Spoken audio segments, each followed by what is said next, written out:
लहुदी शक्ती सेनेचे संस्थापक अध्यक्ष महाराष्ट्राचा ढाण्यावाग आदरणीय विष्णुभाऊ कसबे साहेब हे आपल्याला साऱ्यांना संबोधित करतील.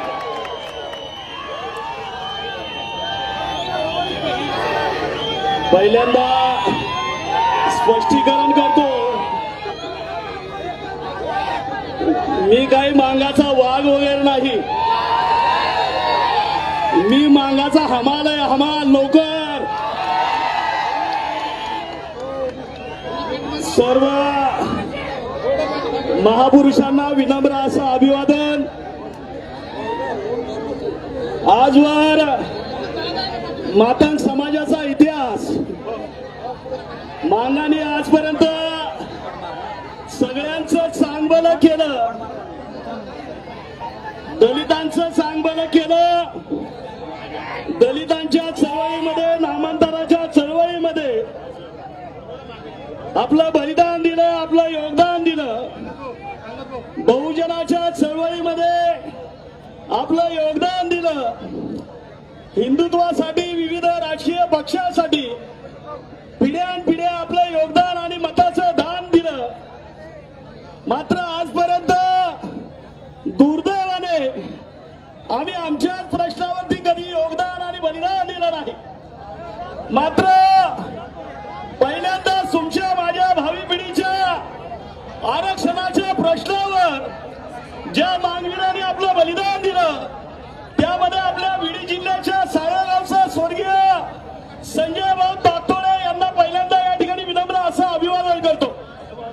त्याचबरोबर आपल्या बुलढाणा जिल्ह्याच्या चिखली तालुक्याच्या नायगावचा आमचा अंकुशजी खंदारे यांना देखील या ठिकाणी विनम्र असं अभिवादन करतो.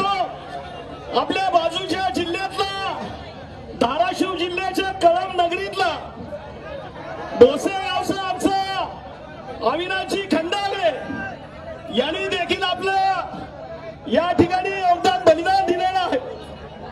निश्चित या ठिकाणी मातंग समाजाने आजवर सर्वांसाठी योगदान दिलेलं असताना मात्र या ठिकाणी ज्यांनी ज्यांनी या मागणीच्या बरोबरीने आणि त्यानंतर या ठिकाणी आपलं योगदान दिलेलं आहे, अशा सर्व न्यायपाज्ञात मागवीरांना आणि सोमनाथ भाऊंना या ठिकाणी विनम्र असं अभिवादन करतो. या ठिकाणी पहिल्यांदा मी या मोर्चाच्या आयोजकांचं या ठिकाणी आभार व्यक्त करेन. खरं तर मला जरा आवाजामध्ये डिफेक्ट वाटतोय. माईकचा कंट्रोल पोलिसांनी हातात घेतलाय का? कारण माईकचा आवाज व्यवस्थित येत नाही. शिवाय ट्रॅफिक देखील त्या ठिकाणी सुरू केलेली आहे, कारण मोर्चा त्या पुलाच्याही पलीकडे आहे. मात्र या ठिकाणी मध्येच पोलिसांनी ट्रॅफिक वगैरे चालू केलेले आहे. या ठिकाणी सर्व आयोजकांचा या ठिकाणी मी आभार व्यक्त करेन. खरं तर आज या एका जिल्ह्याचा मोर्चा आहे, लातूर जिल्ह्याचा मोर्चा आहे. मात्र काही प्रमुख समाजातील मंडळी या आजच्या मोर्चाला आलेले आहेत. निश्चित मुंबईपासून ते कर्नाटकच्या बिदरपर्यंत या ठिकाणी असंख्य समाज बांधव आजच्या या ऐतिहासिक आणि क्रांतिकारी मोर्चाला आलेले आहेत. मगाशी येत असताना पत्रकार विचारत होते की या ठिकाणी या मोर्चाच्या संदर्भात तुमचं मत काय? त्यांना मी सांगितलं की दुर्दैवाने व्यवस्थेने आमची अशी परिस्थिती करून ठेवली की गेल्या अनेक वर्षापासून या ठिकाणी सामाजिक न्यायाच्या प्रतीक्षेमध्ये उभं असताना दुर्दैवाने मात्र या मातंग समाजाचे सामाजिक, आर्थिक, शैक्षणिक हे प्रश्न सुटले नाहीत आणि दुर्दैवाने त्याला आरक्षणाचा अ देखील अजून कळलेला नाही. जे काही संपूर्ण राज्यभरामध्ये सुरू आहे आणि या ठिकाणी देखील समाजाने जी उपस्थिती लावलेली आहे हे केवळ 10 ते 15% हा समाज ज्याला कळालाय तो बाहेर राहिलेला अजून 90% समाज हा अजूनही घरात आहे. दुर्दैव आहे तुम्हाला सांगतो, आमची परिस्थिती इतकी बिकट आहे की आज काम केलं तर उद्या चूल भेटणार आहे. अशा परिस्थितीमध्ये कसली साधनं नसताना, सुविधा नसताना, माझा समाज पोटाला चिमटा घेऊन कामाचे खाड्या करून या ठिकाणी प्रत्येक होणाऱ्या मोर्चासाठी या ठिकाणी उपस्थिती लावतोय. कारण त्याला माहिती आहे की आता नाही तर परत कधीच नाही. बांधवांनो, ही ती वेळ आहे.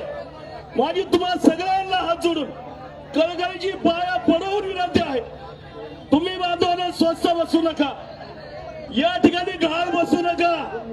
इथली व्यवस्था माझ्या अण्णाभाऊंच्या शब्दामध्ये की इथली न्याय व्यवस्था काहीकांची रखेल झाली.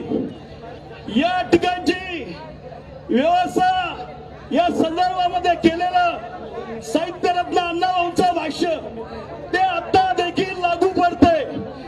त्यामुळं या ठिकाणी स्वस्थ बसू नका. आयतं आणून कुणीतरी आम्हाला वाढणार नाही.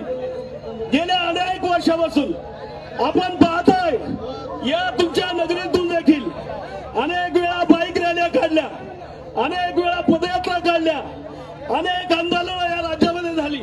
नागपूर असेल, मुंबई असेल, अनेक आंदोलनं होत असताना अनेक नेते मंडळी, अनेक संघटना गेल्या अनेक वर्षापासून सातत्याने रस्त्यावर उतरत असताना 20, 25, 30 वर्ष कुठला विरोध नाही, कुणी काहीच बोललं नाही. मग या 3 महिन्यामध्ये असं झालंय काय?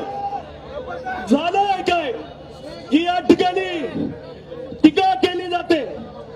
जे जे समर्थनार्थ उतरू लागलेत त्यांना कुणी आरएसएसचा दलाल, कुणी बीजेपीचा दलाल म्हटलं जातं. अरे आम्ही आरएसएसचे दलाल आहेत का? आम्ही बीजेपीचे दलाल आहेत का? नाही ना बाबांनो, आम्ही मांगाचे हमाल आहे, हमाल. आम्ही दलाल नाही. या ठिकाणी आमचा धंदा नाही. या ठिकाणी आम्ही जो विषय घेऊन निघाले तो विषय दुर्दैवाने वाटलं होतं इथली व्यवस्था समजून घेईल, इथल्या भावबंध समजून घेतील, पण दुर्दैव या ठिकाणी ही परिस्थिती अपेक्षित नव्हती. ज्या दिवशी 1 ऑगस्ट 2024ला हा निर्णय झाला, वाटलं सगळे भावंड एकत्रित येतील, ठरवतील बाबा कुणाला किती, कोण किती दिवस झाले उपाशी आहे. प्रत्येक जेवढा जास्त ज्याचा अनुशेष असेल त्याप्रमाणे आपण आपल्या बापाची प्रॉपर्टी वाटून घेऊ. तयारी नाही. आम्ही या ठिकाणी न्याय मागत असताना बाबासाहेबांच्या स्वप्नातली, बाबासाहेबांना अपेक्षित असलेली समानता या ठिकाणी मागत असताना दुर्दैवाने काहीतरी या ठिकाणी दुष्ट लावली जातात. माझी तमाम समाज बांधवांना विनंती आहे, वेळ बराच झालेला आहे, अनेक मान्यवर इथं बोलणार आहेत, मात्र या मंचावरून माझी विनंती असणार आहे, तमाम आमच्या माधव कुळातील आणि या सर्व 59 जातीचं नेतृत्व करत असलेल्या नेत्यांना या ठिकाणी जी वाटणी आहे, आम्ही आमचा वाटा मागतोय, पण कुणाचा तोटा व्हावा या पद्धतीची आमची मागणी नाही. आमची मागणी काय की शिक्षणात, नोकरीमध्ये, राजकीय आणि योजनामध्ये जो काय 13% आरक्षणाची एक भाकरी आहे बाबा, आमची तत्काळ तुकड्याची मागणी आहे. आम्ही कुठं भाकरी मागतोय? भाकरी मागितली का? 70 तुकडा मागतोय ना, तेवढंच मागतोय. अरे ज्याला भाकरीच दिली नाही, ज्याच्या घरात नीटच नाही, त्यांना तुम्ही पाठिंबा देताय आणि जो इथं न्यायिक मागणी करतोय त्याच्या तत्काळ तुकड्यासाठी तुम्ही भांडताय. काय परिस्थिती आहे? माझी विनंती असणार आहे, हे जे काय राज्यामध्ये सुरू आहे वातावरण, हे 2-4 महिन्यामध्ये थांबणार आहे, शांत होणार आहे, व्हावंच लागेल. कारण तुम्हाला सांगतो, ते बांधव आहेत ते मांगाशिवाय जगू शकत नाही. बांधव याला लक्षात ठेवा. मान सुद्धा देशाशिवाय राहू शकत नाही. पण आजवर या ठिकाणी बलिदानाची भूमिका ही फक्त आणि फक्त मांगाने आजपर्यंत घेतलेली. मग कुठलीही या ठिकाणी विटंबना असेल किंवा चळवळ असेल, मात्र निश्चित या ठिकाणी माझं विनंती आहे, आम्ही काही काल बी उपाशी होतो रे, आम्ही काल पण उपाशी होतो ना, उद्या उपोषणावर काय फरक पडणार आहे? पण फरक या ठिकाणी चळवळीला पडेल ते आम्हाला अपेक्षित नाही. या ठिकाणी चळवळ एकत्रितपणे चालली पाहिजे. अरे आरएसएस कशाला आम्हाला ढकलताय तिकडं? श्रेय तुम्ही घ्या ना, त्यांना का श्रेय द्यायला लागले? ISS बीजेपीच्या श्रेय आहे का? अरे इथं मांगाच्या पोरांनी जीव दिला, मार खाल्ल्या, केसेस घेतल्या, त्यांचं योगदान आहे ना. असंख्य नेते आमचे उन्हा तणाच्या घराला सोडून, लेकरं बाळा सोडून या ठिकाणी केवळ भावी पिढीच्या भविष्यासाठी या ठिकाणी लढत आहेत. निश्चित या ठिकाणी फक्त आपल्या सर्वांना फक्त जागृतीला विनंती करणार आहे.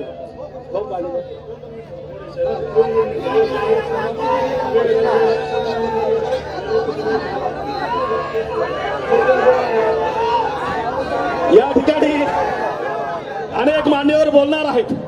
फक्त जाता जाता या मंचावर मी विनंती करेल की आजचा हा जो मोर्चा आहे, खऱ्या अर्थाने हा ऐतिहासिक आणि क्रांतिकारी मोर्चा आहेच. सर्व लातूरकरांचा मी आभार अभिनंदन या ठिकाणी करेन.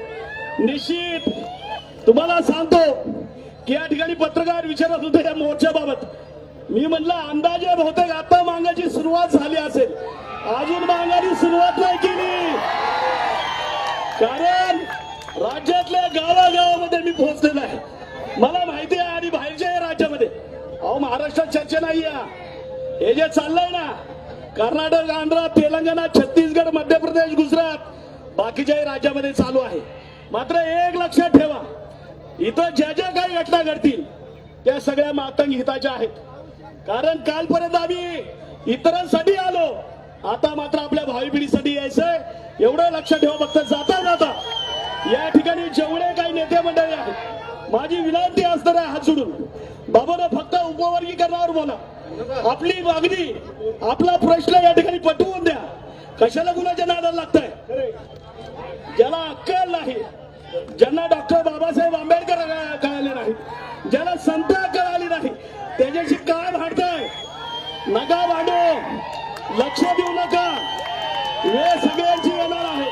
त्यामुळे या ठिकाणी कुणीही कुणावर टीका करू नका. आतापासून तुम्हाला सगळ्यांना क्रांतीबाबा लवजी वाजतात, अण्णाभाऊ साठे यांची शपथ आहे, डॉक्टर बाबासाहेब आंबेडकर आणि मुक्ताबाई साळवे यांची शपथ आहे की या ठिकाणी विरोधामध्ये पोस्ट करू नका आणि विरोधामध्ये बोलूच नका. काय वेळ घालवत आहे?